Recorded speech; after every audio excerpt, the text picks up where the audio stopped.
அப்ப அவங்க நம்ம நினைக்கிறோம் தாவேக்காக்கு அரசியல் அனுபவம் இல்ல, அரசியல்ல களம் இல்ல, கிரவுண்ட்ல தான் அவங்க வேலை செய்யல. மற்றபடி சர்வேக்கள் மூலமா நுட்பமான வேலைகள்லாம் பார்த்துதான் கேண்டிடேட் தொகுதிகள் ஆட்கள் நியமித்தது இதுல எல்லாம் கவனம் செலுத்திருக்காங்க. நான் வேற, நம்ம வேட்பாளர்கள் வேறெல்லாம் இல்ல. நான் எப்படி உங்க வீட்டுல உங்க குடும்பத்துல ஒருத்தனோ அதே மாதிரிதான் நம்ம வேட்பாளர்களும் உங்க குடும்பத்துல இருக்கிற ஒருத்தர். விஜய் கட்சியினுடைய தாக்கம், விஜய் அவர்களுடைய தாக்கம் எங்கெல்லாம் அதிகமா இருக்கு அப்படிங்கறத நீங்க பாத்தீங்கன்னா பட்டியல் சமுதாய இளைஞர்கள் மத்தியில பெரிய எழுச்சி இருக்கு தாவேக்காவுக்கு. நீங்க திருச்சி கிழக்குல எப்படியாவது விஜய் ஜெயிக்க வச்சிடணும், எம்எல்ஏ நிதி அவர்கிட்ட தான் இருக்கும், திருச்சிக்கு அடிக்கடி விஜய் வருவாரு, இப்படி ஒரு எண்ணம் வரும் இல்ல. திருச்சிக்காரங்களுக்கு அந்த சுற்றுவட்டார தொகுதியில் கூட வரலாம் இல்ல. வந்தாரை தமிழ்நாடு இல்ல, தாவேக்கா வாழ வைக்கும் மாத்தல், வந்தாரை வாழ வைக்கும் தாவேக்கா எல்லாருக்கும் வேட்பாளர் வைக்கிறாங்க.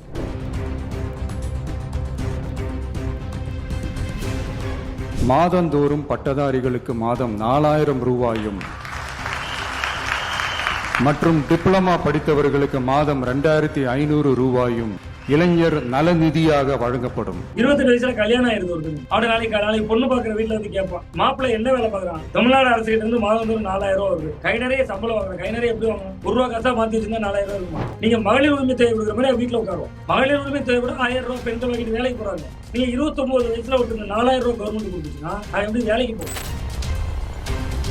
ஆனா மதிய ஏன் தெரியுன்னா கரூர் சம்பவம் 41 பேர் இவர் மட்டும் தான் அரெஸ்ட் ஆனவர். அந்த ஊர்ல செந்தில் பாலாஜி களத்துல இல்ல. குளத்தூர்ல நாள்ல இருந்தே ஸ்டாலின் தான் ஜெயிச்சிருக்காரு அந்த தொகுதி உருவானதுல இருந்து. பட் அந்த தொகுதியில அவருக்கு டஃப் கொடுக்க முடியும், ஜெயிக்கிறது ஸ்டாலின் தான், அதிக வித்தியாசத்துல ஜெயிப்பாரு. பட் பாபுவும் கவனிக்க தெரிந்த வேட்பாளர் தானே, பாபு ஒரு பிரச்சாரம் பண்ண திரும்பி வைப்பாங்கல்ல. நீங்க இன்னொரு 2 நாள் 3 நாள் தாமதமா வந்தா என்ன வேட்பாளர் பட்டியல் நீங்க எல்லாம் டிஸ்கஸ் பண்ணுவோம், நானும் நீங்களும் மற்றவங்களும் எல்லா டிவியும் பேசிட்டு இருப்பாங்க. வேட்பாளர் பட்டியலை வெளியிட முடியாமல் திணறல், தடுமாற்றம், விளம்பரம் தானே. தேர்தல் நடத்தை விதிகள் நம்மளுக்கு வந்துட்டா ஒரு வேட்பாளர் 40 லட்சம் தான் செலவு பண்ணணும். அப்படி பண்ணியிருந்தா நீங்க சொல்ற அந்த வலிமையான வேட்பாளர்கள் 30 தொகுதிகள் அப்படிங்கிறது இன்னும் இன்க்ரீஸ் ஆயிருக்கும். கண்டிப்பா கூடியும்.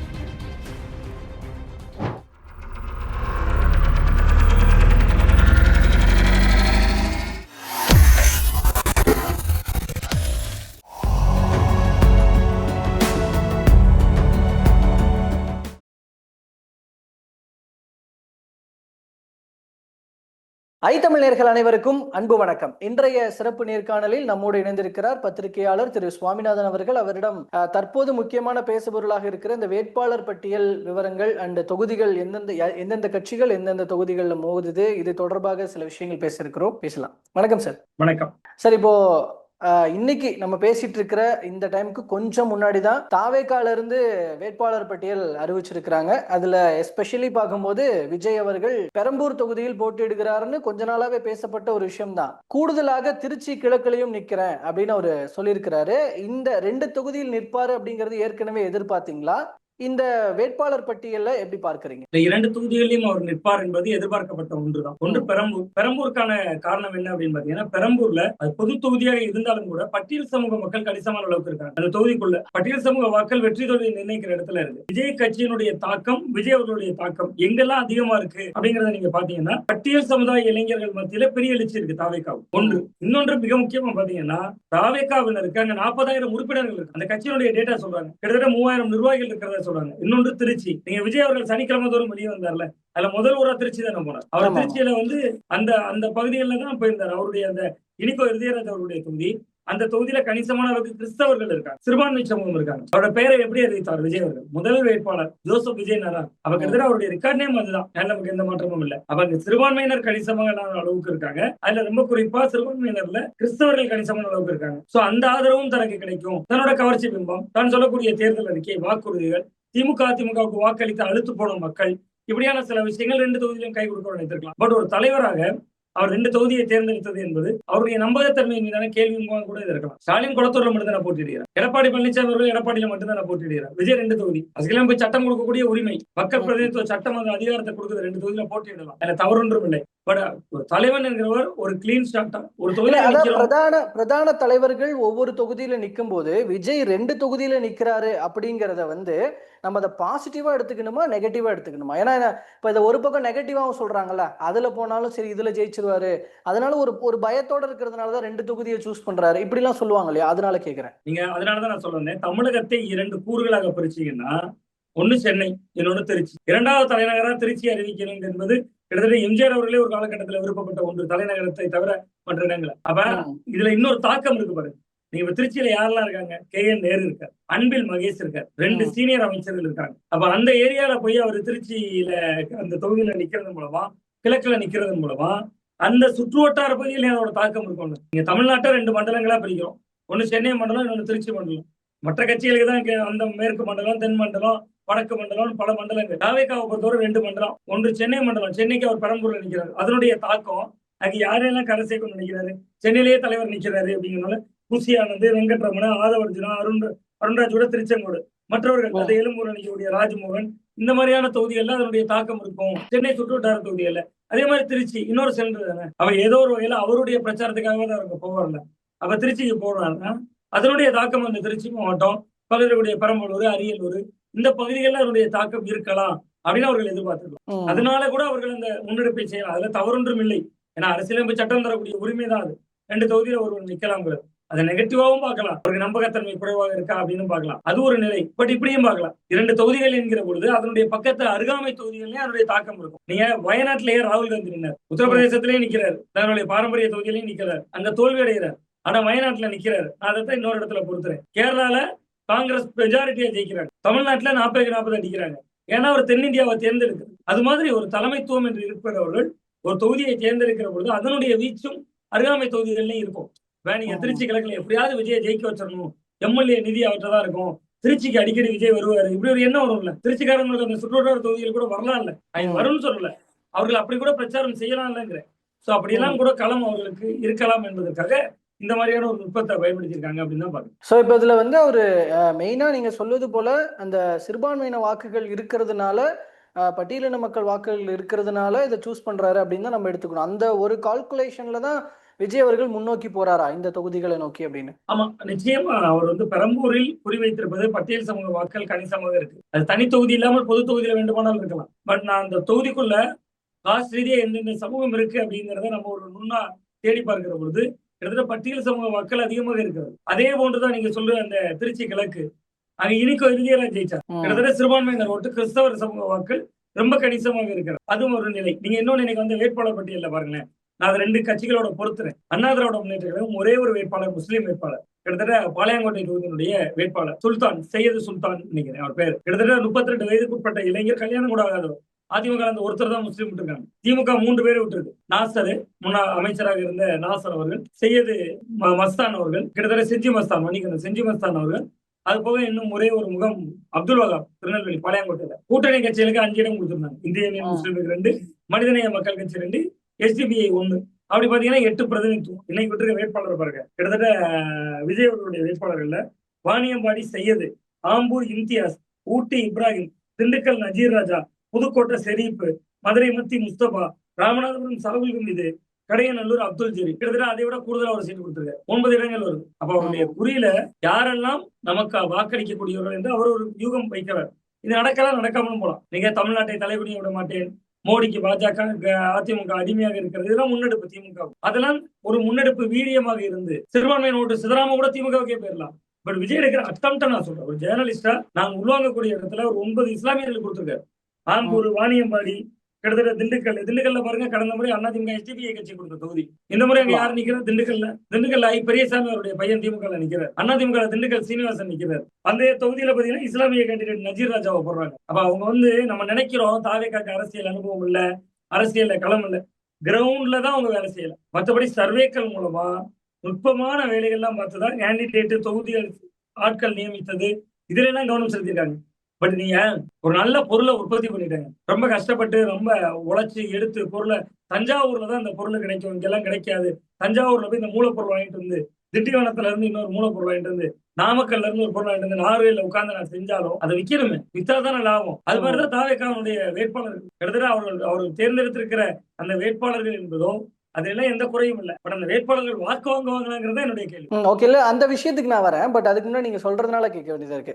இப்போ விஜய் அவர்கள் வந்து இந்தந்த விஷயங்கள்ல லாகிங்கா இருக்கிறாரு, இந்தந்த விஷயங்கள் அவருக்கு தெரியல, இல்ல பண்ணல, இப்படின்னு நிறைய டிராபேக்ஸ்லாம் இருக்கு. ஒரு பக்கம் நீங்க சொல்றத பார்த்தா அந்த டிராபேக்ஸ் எல்லாம், அதனால வர்ற விஷயங்களையும், நெகட்டிவான விஷயங்களையும், சரிவுகளையும் ஓவர் கம் பண்ற அளவுக்கு இங்க வேட்பாளர்கள் பட்டியல்ல வேலை பார்த்திருக்கிறாங்க அப்படின்னு புரிஞ்சுக்கிறதா? வேட்பாளர் பட்டியல்ல கொஞ்சம் கவனம் செலுத்தி வேட்பாளர் பட்டியல் ஆக்சுவலி பாசிட்டிவா இருக்கு இவங்க, அதாவது அதுல நிறைய வேலை செஞ்சிருக்காங்க அப்படின்னு புரிஞ்சுக்கணுமா இதுல?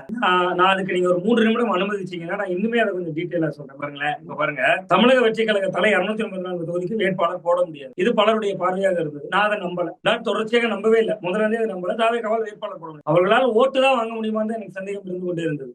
இப்ப நான் சொல்றேன் பாருங்க, 30 தொகுதிகள்ல வலுவான வேட்பாளர் போட்டிருக்காங்க. இதை வந்து 30 தொகுதிகள்ல வலுவான வேட்பாளர் எப்படி நான் சொல்லிடுறேன், நான் டீகோட் பண்றேன். பெரம்பூர்ல விஜய் வலுவில்லாத வேட்பாளர், நம்ம நிராகரிச்சிட முடியாது. ஸ்ரீநகர்ல உஸ்தியானந்த் இன்னைக்கு எப்படி ஒரு அந்த தொகுதியில நிக்கக்கூடிய பிரதான கட்சியினுடைய வேட்பாளர்கள் எப்படி தெரியுமோ அதே வந்து உஸ்தியானந்தே இன்னைக்கு தெரியும். அப்ப அவர் ஒரு விஐபி வேட்பாளர் தான். மயிலையில வெங்கட்ராமன் கட்சியினுடைய பொருளாளர். அந்த பொருளாளர்ங்கிறத தாண்டி ஜோசியர் அவர். கிட்டத்தட்ட விஜய் அவர்கள் அவர்கிட்ட கேட்டுதான் 4 நேரம் நட்சத்திரம் இதெல்லாம் குறிக்கிறார். அது ஒன்று. இன்னொன்று, வில்லிவாக்கத்துல ஆதவர்ஜுனா பேட்டியவே நீங்க ஊடகங்கள் எவ்வளவு தூரம் மாஞ்சு போட்டோம் நமக்கே தெரியும். ஆதவர்ஜுனா பேசினார்னா மன்னராட்சி, மக்களாட்சி, ஜனநாயகம் மீட்பு, காப்பீடு பேசுவாரு. திருச்செங்கோடுல அருண்ராஜ், நீங்க ஐஆர்எஸ் ஆபீசர் அதை விட்டுருங்க, விஜய் வீட்டுல ரெய்டு நடத்துறவர், அந்த வகையில ஃபேமஸ் ஆனவர். நான் அப்படிதான் பாக்குறேன். எழும்பூர்ல ராஜ்மோகன், விஜய் பேசுறாரோ இல்லையா, விஜய் விட அதிகமா இவர் பேசுறாரு. மேடைகள்ல விஜய் அறிமுகப்படுத்தி பேசுறாரு. ராஜ்மோகன் ஒரு நட்சத்திர வேட்பாளர்.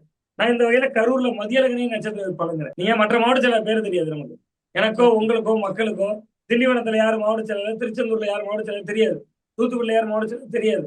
ஆனா மதியழகனை ஏன் தெரியும்னா, கரூர் சம்பவம் 41 பேர், இவர் மட்டும் தான் அரெஸ்ட் ஆனவர். கிட்டத்தட்ட இவர் பேர்ல எஃப்ஐஆர் இருக்கு. அப்ப இவரு சிபிஐ எல்லாம் போயிட்டு வந்தவர். அப்ப இவரு தெரியுது மதியழகன், இவர் தெரியுமே, பாவம் இவர் தான் தாவேக்கால அரெஸ்ட்ல ஆனவர். அந்த ஊர்ல செந்தில் பாலாஜி களத்துல இல்ல. செந்தில் பாலாஜி இதனால களத்துல இல்லாம போல, அவர் கோயம்புத்தூர்ல மாசா ஜெயிக்கணும்னு போயிருக்காரு. பட் கரூர்ல செந்தில் பாலாஜி இல்ல, மதியழகன் வேட்பாளர் ஆகிறார். அப்ப அந்த மக்கள் கிட்ட ஒரு அனுதாபம் உருவாகலாம். நாங்க யாரு ஜெயிப்பாங்கன்னே சொல்லல, கொஞ்சம் கவனிக்கக்கூடிய வேட்பாளர்கள் சொல்றேன். கோபிச்செட்டிப்பாளையத்துல செங்கோட்டையர் நிராகரிச்சிட முடியுமா? திருப்பரங்குன்றத்துல நிர்மல்குமார், அதிமுக பாஜக இருந்து வந்தவர். லால்குடியில கூப்பா கிருஷ்ணன் முன்னாள் அமைச்சர். திருப்பூர் வடக்குல சத்யபாமா செங்கோட்டையர்களோடு சேர்ந்து வந்தவங்க. தாவேக்காக்கு முன்னாள் எம்பி கூட. ஆயன வழக்குல ஜேசிடி பிரபாகர் முன்னாள் அமைச்சர், ஓபிஎஸ் கூட இருந்தாரு. ஜேசிடி பிரபாகர் பையனா தாவேக்கால தான் இருக்காங்க. நாங்குநேர்ல ரெட்டியார்பட்டி நாராயணன் இடைத்தேர்தலில் ஜெயிச்சாருங்க. 2019 இடைத்தேர்தல்ல ரெட்டியார்பட்டி நாராயணன் அதிமுக ஜெயிச்சாரு. தொகுதி அமமுக ஒதுக்குறாங்க. போன வாரம் தான் போய் சேர்ந்தாரு தாவேக்கால. 2-3 நாளுக்கு முன்னாடி தான் சேர்ந்தாரு. இன்னைக்கு வேட்பாளர் ஆயிட்டார். திருநெல்வேலியில எஸ்ஆர் முருகன் போடுது. இந்த எஸ்ஆர் முருகனோட வேல்யூ என்னன்னா, எஸ்ஆர் முருகன் வந்து ரொம்ப ரொம்ப முக்கியமான நபர். கிட்டத்தட்ட நம்மளாம் உலக வங்கியில நீங்களும் நானும் கடன் வாங்க முடியுமா? முடியாது. கவர்மெண்ட் வாங்கும் உலக வங்கியில இருந்து கடன் வாங்கணும்னு. அவர் கவர்மெண்ட் கான்ட்ராக்டர். உலக வங்கியில 150 கோடி ரூபாய் கடன் வாங்கி கான்ட்ராக்ட் ரோடு போடுறவர். நாங்குநேரி டு ஓரி ரோடு போட்டது அவர் தான். அதிமுக இருந்தாரு. திமுக வந்து இணைந்தார். அதிமுக 2011 வேட்பாளர் அறிவிக்கப்பட்டவர் எஸ்ஆர் முருகன். 2011 அவர் வேட்பாளர் அறிவிக்கிறாங்க. அறிவிக்கப்பட்டோம்னா அந்த தொகுதி சாமகாக்கு போகுது. யாரு? சமத்துவ மக்கள் கட்சி சரத்குமாருக்கு போகுது. உடனே சாமகாக்கு போயிருச்சு, தொகுதியை மாத்துறாங்க. அதுல அவரோட வாய்ப்பு போகுது. திரும்பி திமுக இணையிறாரு. நீங்க எல்லாரும் பேசுறாங்க, சாத்தூருக்கு போயிட்டாரு நயினா நாகேந்திரன். சாத்தூருக்கு ஏன் போனாரு? எஸ்ஆர் முருகன் திருநெல்வேலியில வேட்பாளர் ஆயிடுவார். திமுக லிஸ்ட்ல பேர் இருந்துச்சு. அவர் பேர் நேற்று வரல. நேற்று ராத்திரி தான் போய் தாவேக்கால இணைஞ்சாரு. நீங்க வேட்பாளர் பாளையங்கோட்டை எடுத்துக்கங்க. ஜான் ஒருத்தர், மரிய ஜான் டிம்பர்ஸ் ரொம்ப ஃபேமஸ். அப்ப நான் என்ன சொல்றேன்னா, குளத்தூர்ல விஎஸ் பாபு சாதாரண உங்களுக்கு தெரியும், புரசவாக்கத்துல சட்டமன்ற உறுப்பினர் இருந்தார். குளத்தூர்ல முத நாள்ல இருந்தே ஸ்டாலின் தான் ஜெயிச்சிருக்காரு அந்த தொகுதி உருவானதுல இருந்து. பட் அந்த தொகுதியில அவருக்கு டஃப் கொடுக்க முடியும். ஜெயிக்கிறது ஸ்டாலின் தான், அதிக வித்தியாசத்துல ஜெயிப்பாரு. பட் பாபுவும் கவனிக்க தெரிஞ்ச வேட்பாளர் தானே. பாபு ஒரு பிரச்சாரம் பண்ண திரும்பி வைப்பாங்கல்ல. பாபு திமுக இருந்திருக்காரு, புரசவாக்கத்துல எம்எல்ஏவா இருந்திருக்காரு, அதிமுக இருந்திருக்காரு. சேப்பாக்கத்துல பாருங்க, உதயநிதி ஸ்டாலின் செல்வம் காங்கிரஸ் கட்சியுடைய மாநில பொதுச் செயலாளர் இருந்தவர். நான் என்ன சொல்றேன், விஜய் ஆட்டத்தை தவற விட்டு விட்டார். இன்னொரு 3 நாள் கழிச்சு வேட்பாளர் வச்சிருந்தா, இந்த நாங்குநேரில் ரெட்டியார்பட்டி நாராயணன் வந்த மாதிரி, திருநெல்வேலியில எஸ்ஆர் முருகன் வந்த மாதிரி, காங்கிரஸ் பொதுச் செயலாளர் செல்வம் வந்த மாதிரி, இன்னும் 20-30 வேட்பாளர் ஸ்டார் வேட்பாளர் கிடைச்சிருக்கும். அவர் தன்னோட ஆட்டத்தை தவற விட்டு இருக்கிறார். இதெல்லாம் சொல்றேன். வாணியம்பாடி தொடங்கி நான் சொன்ன இந்த இஸ்லாமிய வேட்பாளர்களா இருக்கலாம், இதெல்லாம் நீங்க கூட்டி கழிச்சு பாத்தீங்கன்னா ஒரு 30 தொகுதி வரும். இப்ப நான் என்ன கேட்கிறேன் சார், வாணியம்பாடியில முஸ்லீம் கேண்டிடேட் போடுறாரு. அதிமுக மொத்தமே ஒரு முஸ்லீம் வேட்பாளர் தான் போகுது. நாங்குநேரி, ஆம்பூர்லாம் உங்களுக்கு தெரியும், பிரியாணிக்கு மட்டும் ஃபேமஸ் இல்ல, அங்க இருக்கக்கூடிய அந்த அளவுக்கு இஸ்லாமியர்களும் ஃபேமஸ். அந்த மாதிரியான ஊர்கள்ல நீங்க திமுக தாவேக்காக்கும் தான் போட்டின்னு ஒரு களம் பிரச்சாரம். எல்லா ஊர்களையும் ஜமாத் இருக்கு, ஜமாத்துல தான் இவங்க இருப்பாங்க. இவன் செய்யதை இம்தியாஸ் ஏதோ ஒரு ஜமாத்துல தான் அங்கமா இருக்க போறாங்க. அதாவது இவரு வெளியில இருந்து வந்தவங்களுக்கு எந்த அளவுக்கு வாய்ப்பு கொடுக்குறாரு, இல்ல கூடவே பயணிச்சவங்களுக்கு, பல வருடங்களாக கூட பயணிச்சவங்களுக்கு எந்த அளவுக்கு வாய்ப்பு கொடுக்குறாரு, இல்ல அப்படி கொடுக்கறது பாசிட்டிவா அமையும். வெளியில இருந்து வந்தவங்களுக்கு வாய்ப்பு கொடுக்கறது ஒரு பக்கம் தவறுதலா, அதாவது கட்சிக்குள்ள ஒரு நெகட்டிவான விஷயங்களை மனசுல உருவாக்கிடும் அப்படின்னு சில கருத்துக்கள் வைக்கிறாங்கல்ல. ஆனா இந்த இடத்துல நீங்க சொன்னது போல நேற்று வந்து ஜாயின் பண்ணவங்களுக்கு எல்லாம் வந்து டக்குன்னு இன்னைக்கு சீட்டு அதுல ஏன்னா நேற்று செய்திகளையும் சொன்னாங்க நேற்று இரவே வந்து மாற்றங்கள்லாம் பண்ணாங்கன்னு. அப்போ அப்படி கொடுத்தது ஆக்சுவலா பாசிட்டிவா தான் அமைய போகுதா இல்ல நெகட்டிவா அமையுமா? அதுக்கு நான் இன்னொரு உதாரணம் கேட்டுறேன். ஓபிஎஸ் எப்ப இணைந்தார் திமுக? பொறுத்தநாடு வைத்தியலிங்கம் எப்ப இணைந்தார்? கிட்டத்தட்ட மனோஜ் பாண்டியன் எப்ப இணைந்தார்? ஆலங்குளம் தொகுதியோட மனோஜ் பாண்டியன் வந்து இன்னைக்கு தமிழ்நாட்டை தலைவனையை விட மாட்டேன்னு பிரச்சார குழுல போட்டிருக்காங்க. தமிழ்நாட்டை தலைவனையை விட மாட்டேன்னு அவர் தான் எங்க மாவட்டத்துல வந்து பேசிட்டு போனார். நான் பார்த்தேன் நேற்று வர ஓபிஎஸ் குழுல இருந்தாரு. தமிழ்நாட்டை தலைவனையை விட மாட்டேன் பிரச்சாரம் பண்றாரு. லீமாரோஸ் எங்க இருந்தாங்க? ஒரு வாரம் முன்னாடி அதிமுக இணைந்தார். அரசியல் என்னது? கடைசியா ஓட்டு வாங்குறது, அது ஜெயிக்கிறது. திராவிட கட்சிகள் ஜெயிக்கணும்னு இணைக்கிறாங்க, சீட்டு கொடுக்குறாங்க. விஜய் ஓட்டு வாங்கணும்னு கொடுக்குறாரு. அவ்வளவுதான் வித்தியாசம். நம்புறது இது கிரவுண்ட்ல ஒன்றும் நெகட்டிவ் ஆகாது. விசில் சின்னம் தான் பறிச்சிடும். நீங்க விஜய்க்கு அதுல என்ன ஒரு பிரச்சனை, இந்த ஒரு ரெட்டியார்பட்டி நாராயணனுக்கு மேல அவர் இன்னொருத்தர் வச்சிருப்பாரு லிஸ்ட்ல. அவருக்கு அறிமுகமே இருக்காது. ரெட்டியார்பட்டி நாராயணன் முன்னாள் எம்எல்ஏ, வேட்புமனு தப்பு இல்லாம போடுவார். 234 தொகுதிக்கு வேட்பாளர் போட்டாரு. அது பிரச்சனையே இல்லை. இவங்களோட வேட்புமனு எல்லாம் முதல்ல எந்த நிராகரிப்பு இல்லாம ஆகணுமே, அதெல்லாம் சவால் இருக்கு.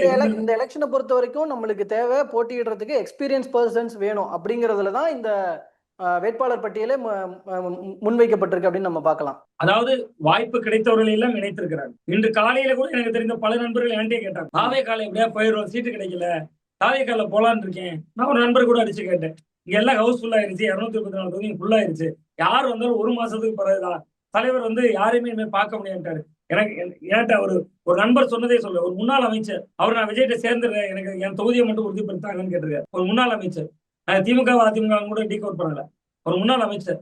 அவர் கேட்ட உடனே அவர் சொல்லியிருக்காங்க, இல்லைங்க எல்லாமே ஃபுல் ஆயிருச்சுங்க, லிஸ்ட்லாம் ரெடி ஆகி போயிருச்சு, சோ இனிமேல் சேர வாய்ப்பு இல்லை. அதுதான் சொல்ல, விஜய் ஆட்டத்தை இழந்திருக்கிறார். நீங்க இன்னொரு 2 நாள் 3 நாள் தாமதமா வந்தா என்ன? வேட்பாளர் பட்டியல் டிவி எல்லாம் டிஸ்கஸ் பண்ணுவோம், நானும் நீங்களும் மற்றவங்களும் எல்லா டிவியும் பேசிட்டு இருப்பாங்க. வேட்பாளர் பட்டியலை வெளியிட முடியாமல் திணறல், தடுமாற்றம், விளம்பரம் தானே.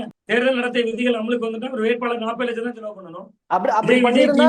அப்படி பண்ணியிருந்தா நீங்க சொல்ற அந்த வலிமையான வேட்பாளர்கள் 30 தொகுதிகள் அப்படிங்கிறது இன்னும் இன்க்ரீஸ் ஆயிருக்கும். கண்டிப்பா கூடியும். நான் 30 நான் சொல்றதுல இங்க பாருங்களேன், நீங்க கிட்டத்தட்ட ஒரு 10 பேர் 15 பேர் மக்களுக்கு நன்கு அறிமுகமானவங்க.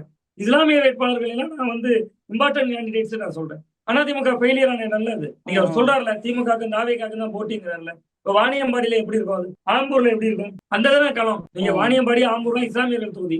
நீங்க அங்க பிஜேபி வந்து அல்லது அதிமுக வந்து களத்துக்கு காணுதுன்னா, அந்த இடத்துல இஸ்லாமியர்கள் இருந்து கேண்டிடேட் போடுறப்ப அந்த தொகுதிகள்ல எப்படி இருக்கும் முடிவு. இன்னொன்னு நான் சொன்ன மாதிரி ஸ்டார் வேட்பாளர்கள், இப்படியான சில விஷயங்கள் தான் நான் சொல்றேன். அதிகபட்சம் ஒரு 30 தொகுதி தான், அவ்வளவுதான். பட் அவர் இன்னும் கொஞ்சம் 2 நாள் பொறுத்து. பாண்டிச்சேரி என்னைக்குங்க தேர்தல்? இன்னைக்கு தான் அறிவிக்கிறார். நீங்க பாண்டிச்சேரியில அறிவிச்சார்ல, அது பாத்தீங்கல்ல, எல்லாருமே பார்த்தோம். லாஸ்பேட்டை முதல்ல அறிவிச்சாரு. முதல் வேட்பாளர் வச்சதே லாஸ்பேட்டை சாமிநாதன். நான் இல்ல, அந்த சாமிநாதன், லாஸ்பேட்டை சாமிநாதன். அந்த சாமிநாதன் யாரு? பாஜகவோட மாநில தலைவராக இருந்தார் பாண்டிச்சேரியில. ஆமா, அப்ப நான் சொல்ற கணக்கு அதானே. விஜய் வந்தாரை வாழ வைக்கும் தமிழ்நாடுமோ, வந்தாரை தமிழ்நாடு இல்ல தாவேக்கா வாழ வைக்கும் மாத்தம், வந்தாரை வாழ வைக்கும் தாவேக்கா, எல்லாருக்கும் வேட்பாளர் ஆக்கியிருக்காங்க. உண்மையிலேயே விஜய்க்கு அரசியல் நுணுக்கத்தோடு செயல்பட்டு இருந்தா இன்னும் 3 நாட்கள் தாமதித்த பட்டியல் வந்திருந்தா காங்கிரஸ் வேட்பாளர் வந்திருப்பாங்க. காங்கிரஸ் அறிவிக்க போதில்லை, இன்னைக்கு நாளைக்கும் கொத்து கொத்தா வருவானே, அவன் தானே உங்களுக்காண்டி காத்திருந்தான் கூட்டணிக்குள்ள வரணும்னு. அவன் இந்த ஆட்டத்துல, இந்த பிளேல நல்லா போயிட்டு இருந்த பந்த ஒரு 6 அடிச்சுட்டு நம்மளே பேட்டை தூக்கி போட்டு வேற யாரும் கேட்ச் பிடிச்சிருக்கூடாது, நம்மளே போய் கேட்ச் பிடிச்ச மாதிரி. அப்ப இது வந்து ஒரு இன்னும் கொஞ்சம் 3 நாள் தாமதமாக வந்திருக்கலாங்கிறேன். சின்னத்துக்கு தான் நாங்க ஓட்டு. திமுக அதிமுக தான் கிரவுண்டுக்கு போகணும். உங்களுக்கு நீங்க நான் சொல்றேன், ஜெயிக்கிற ரேஸ்ல இல்ல, இருமுனை போட்டி தான். பட் நீங்க எடுக்கக்கூடிய வாக்கு சதவீதம் கவனிக்கப்படும். இதான் என்னுடைய பார்வையா. சோ இதுல அவர் சில வாக்குறுதிகள் இன்னைக்கு இளைஞர்களுக்காகன்னு சொல்லி அந்த வாக்குறுதிகளின் ஒரு பகுதியாக சில விஷயங்கள் எல்லாம் சொன்னாரு. அந்த விஷயங்கள் எல்லாமே இப்போ பட்டதாரிக்கு வேலை 29 வயசுக்கும் மேல வேலை இல்லாம இருந்தா அவங்களுக்கு 4000 ரூபாய் கொடுக்கறதா இருக்கட்டும். ஐ மீன் இன்ஜினியர் டிகிரி ஹோல்டரா இருந்தா 4000 ரூபாய், டிப்ளமோவா இருந்தா 2500, இந்த மாதிரியான விஷயங்கள்லாம் சில விஷயங்கள் சொன்னாரு. அதெல்லாம் இளைஞர்களை கவரும் வகையில இருக்கிறதா? ஏற்கனவே இளைஞர் வாக்குகள் அதிகம்னு ஒரு பார்வை இருக்கு, கூட இந்த வாக்குறுதிகளை எப்படி பார்க்கணும்? இளைஞர்கள் வாக்குகளை அது கவரும். அது இயல்பாகவே விஜய்க்கு இருக்கக்கூடிய ஓட்டு தான், நீங்க சொல்றதே போல. பட் இது வந்து நீங்க 29 வயசுக்கு மேல ஒருத்தர் 4000 ரூபாய் கொடுக்குறீங்கல்ல, இது எவ்வளவு அசிங்கப்படுத்துறது. 28 வயசுல கல்யாணம் ஆயிருது ஒருத்தர். அவன நாளைக்கு பொண்ணு பாக்குற வீட்டுல வந்து கேட்பான், மாப்பிள்ளை என்ன வேலை பாக்குறான்? 4000 ரூபாய் தாவேக்கா கட்சியில இருந்து வருது, ஆனா தமிழ்நாடு அரசு மூலமா வருது. தாவேக்கா என்று தவறுதலா சொல்லு, தமிழ்நாடு அரசு கிட்ட இருந்து மாதந்தோறும் 4000 ரூபாய் வருது. கை நிறைய சம்பளம் வாங்குறேன், கை நிறைய எப்படி வாங்கணும்? 1 ரூபா காசா மாத்தி வச்சிருந்தா 4000 ரூபாய் இருக்குமா? இல்ல. நீங்க 29 வயசுங்கிறது என்ன கணக்கு? சட்டக்கல்லூரி இருக்கு தமிழ்நாட்டுல. சட்டக்கல்லூரி படிப்பு முடிச்ச உடனே இளம் வழக்கறிஞர் பயிற்சி காலம் இருக்கு. நான் அடிப்படையில் சட்டம் படித்தோம், 5 ஆண்டுகள் பிஏபிஎல் முடிச்சேன். பத்திரிகை துறை மீது இருந்த ஆர்வத்தால வக்கீல் தொழிலுக்கு போகாம கோட்டையும் வீட்டுல வச்சுட்டு நான் வந்து பத்திரிகை துறைக்கு வந்தேன். அதுக்கு அடித்தளமான காரணம் என்ன தெரியுமா? அன்னைக்கு இருக்க பொருளாதார பயம். கோர்ட்டுக்கு போனீங்கன்னா காசே கிடைக்காது. சீனியர் டெய்லி ஒரு 100 ரூபாயோ 50 ரூபாயோ தருவார். நான் இந்த இளைஞர்கள் வாக்குகளை கவரணும் என்பதற்காக தவறான ஒரு வாக்குறுதியை நான் விமர்சிக்கிறேன். அதுக்காக சொல்றேன். அப்ப நமக்கு என்ன பயம் வரும்னா, அந்த நேரத்துல ஏதாவது ஒரு வேலைக்கு போயிட்டோம்னா ஓரளவு சம்பளம் வரும் அப்படின்னு ஒரு அச்சம் வரும். அந்த அச்சம் என்ன பண்ணுச்சுன்னா ஒரு வேலையில கொண்டு போய் நிறுத்துச்சு. பட் ஆனா காலப்போக்கில் அந்த இது எப்படி மாறுதுன்னா, பயிற்சியை முடித்த வழக்கறிஞர்கள், சட்டம் முடிச்சவங்க குறிப்பிட்ட காலம் வரை முதல் 5 ஆண்டுகள் அவர்கள் பயிற்சி எடுக்கக்கூடிய காலத்துல அவங்களுக்கு வந்து கிட்டத்தட்ட மாதம் இப்ப எவ்வளவு இருக்குன்னு தெரியல, 3000 ஏதோ தொடங்கினாங்க. இப்ப 3000 இருக்கா 5000 இருக்கான்னு எனக்கு தெரியல. ஒரு 3 ஆண்டுகளோ 4 ஆண்டுகளோ கொடுக்குறாங்க. நீங்க அப்படி கொடுக்கறது சரியா? நீங்க இப்ப +2 முடிச்சிருக்கீங்க, காலேஜ் முடிச்சிட்டீங்க, இன்ஜினியரிங் முடிச்சிட்டீங்க, 21 22 வயது ஆகுது. அடுத்த 4 ஆண்டுகள் வேலை தேடணும். நீங்க வேலை தேடுறதுக்கு எங்க போகணும்? மதுரை போவீங்க, திருச்சி போவீங்க, சென்னை போவீங்க. ஒரு ஐடி கம்பெனில இன்டர்வியூ கூப்பிடுவாங்க. கையில காசு இருக்காது. ஒரு 4000 ரூபாய் அந்த நேரத்துல கிடைச்சதுன்னா நீங்க பஸ் டிராவல் பண்ணி போலாம், ஆட்டோல போலாம். நீங்க உங்க ஃப்ரெண்ட்ஸோட நீங்க ஒரு இன்னொரு கேரியர் கைடன்ஸ் கோர்ஸ்க்கு போலாம். இதுக்கெல்லாம் ஒரு 4000 ரூபாய் பயன்படும். ஒரு மனுஷன் 29 வயசு வரைக்கும் வேலைக்கு போகலைன்னா அவன் பேர் மேச்சோர். மேச்சோர்னா என்ன தெரியுமா? கிராம பகுதிகளில் சொல்லுவாங்க. வீட்டுல பொங்கி வச்சிருப்பாங்க, சாப்பாடு வடித்து வச்சிருப்பாங்க அரிசி பானையில. அந்த அரிசி பானையில வேலைக்கு போயிருக்கிறவன் வந்து சாப்பிட வருவான். மேல இருக்கக்கூடிய சோறெல்லாம் வீட்டுல ஒருத்தர் சும்மா உட்காந்துருப்பான், அவன் சாப்பிட்டு முடிச்சிருப்பான். அதான் சூடா இருக்கும். ஜம்முன்னு பொங்கி வச்சோன்னா சுட சுட இருக்கும். அதெல்லாம் சாப்பிட்டு முடிச்சு படுத்திருப்பான். வேலைக்கெல்லாம் போய் கஷ்டப்பட்டு வந்தவங்க கீழே இருந்து கடைசி சோறு ஒட்டி இருக்கக்கூடிய பருக்கையில இருந்து சாப்பிடுவான்னு சொல்லுவாங்க. மீனவ கிராமங்கள் இதை சொல்லுவாங்க, மேச்சோறுன்னு ஒரு பழமொழி சொல்லுவாங்க. அது மாதிரி ஒருத்தன் 29 வயசு வரைக்கும் வேலைக்கு போகலைன்னா அவன் ஃபெயிலியர். ஏன்னா ஒரு குடும்ப பொறுப்பு எப்பங்க வரும்? அவனுக்கு கல்யாண வயசு என்ன? நீங்க 29 வயசுக்கு மேல 4000 ரூபாய் கொடுத்தீங்கன்னா அந்த இடம் தவறுங்க. வாக்குறுதிகள் அப்படிங்கறதுல கொஞ்சம் இந்த மாதிரி இதெல்லாம் இல்லாம இருந்திருக்கலாம்ன்றீங்க. இல்ல இருக்கணும். 4000 ரூபாயவே டிகிரி முடிச்சீங்களா, நீங்க வேலைக்கு போற காலம் முறை 4000 கொடுங்க. அப்படி சொல்லி நீங்க லைஃப்ல ஃபெயிலியர் ஆனவனுக்குள்ள 4000 ரூபாய் கொடுக்குறீங்க. நீங்க நான் சொல்ற கான்செப்ட் சிம்பிள் தான் ப்ரோ. சிம்பிள் தான் சார். நான் என்ன சொல்றேன்னா, 21 வயதுல ஒருத்தர் படிப்பை முடிக்கிறான், 17 வயதுல அவனுடைய +2 முடிக்கிறான், அல்லது 18 வயதுல அதுல இருந்து 4 ஆண்டுகள் பொறியியல் படிக்கிறான், 22 வயது. அல்லது ஒரு 5 ஆண்டுகள் ஏதோ உயர்கல்வி எல்லாம் படிச்சு முடிக்கிறான், 23 வயது. அதுல இருந்து 6 வருஷத்துக்கு ஒருத்தருக்கு வேலையே கிடைக்காது. அது அரசோட ஃபெயிலியர். முதல்ல 6 வருஷத்துல வேலையே கிடைக்காதவங்களுக்கு 4000 ரூபாய் கொடுத்தீங்கன்னா, நீங்க மகளிர் உரிமை தொகை கொடுக்குற மாதிரி வீட்டுல உட்காருவோம். மகளிர் உரிமை தொகை கூட 1000 ரூபாய் பெண்கள் வாங்கிட்டு வேலைக்கு போறாங்க. நீங்க 29 வயசுல ஒருத்தருக்கு 4000 ரூபாய் கவர்மெண்ட் கொடுத்துச்சுன்னா அவன் எப்படி வேலைக்கு போகும்? நீங்க மீன் கொடுக்காத, மீன் பிடிக்க கத்துக் கொடுங்க ஏன் சொல்றோம்? மீன் பிடிக்க கத்துக் அது வந்து கொடுங்க. அவர்களை சோம்பேறியாக்குற ஒரு திட்டம் மாதிரி தான் சொல்ல போனா. விரலுக்கு அழைத்த நீர் அது. நீங்க 22 வயசுல கொடுங்க, 5 வருடமோ 4 வருடமோ கொடுங்க. வேலைக்கு போற காலத்தை நிர்ணயிங்க. இந்த காலக்கெடு வரைக்கும் அரசு கொடுக்கும். நீ வேலைக்கு கிடைக்கலன்னா தனியார் நிறுவனமோ பெரிய கவர்மெண்ட் நிறுவனமோ, நீ ஏதோ ஒரு கடையோ எங்கேயோ வேலைக்கு போய்க்க. நீ என்னைக்கு வேலைக்கு சேர்ந்துட்டேன்னு பிஎஃப் நம்பரை வைத்து நாங்க லிஸ்ட் எடுப்போம். என்னைக்கு உனக்கு சம்பளம் கிரெடிட் ஆகுதோ அக்கௌண்ட்ல அன்னையோட உன்னோட இந்த தொகை ரத்து செய்யப்படும். அதுக்கு பேர் திட்டம். இது திட்டம் கிடையாது. ஓகே, சும்மா ஓட்ட அரசியல்ல விஜய் ஒரு தூரா வீழ்த்தப்பட்டிருக்கு. ஸோ இதுல தற்போது இருக்கிற நிலவரம் பத்தி பேசியிருக்கோம். பட் இதுல பல கோணங்கள் பேச வேண்டியிருக்கு. அதுக்கு நேரம் போதாதுன்னு நினைக்கிறேன். தொடர்ந்து அடுத்தடுத்த நகர்வுகள் நடக்கும் போதும் அந்த வெவ்வேறு கோணங்கள்லயும் பேசுவாங்க சார். தற்போது வரைக்கும் பல்வேறு தகவல்களை கருத்துக்களை பகிர்ந்து கொண்டமைக்கு ரொம்ப நன்றி. நன்றி.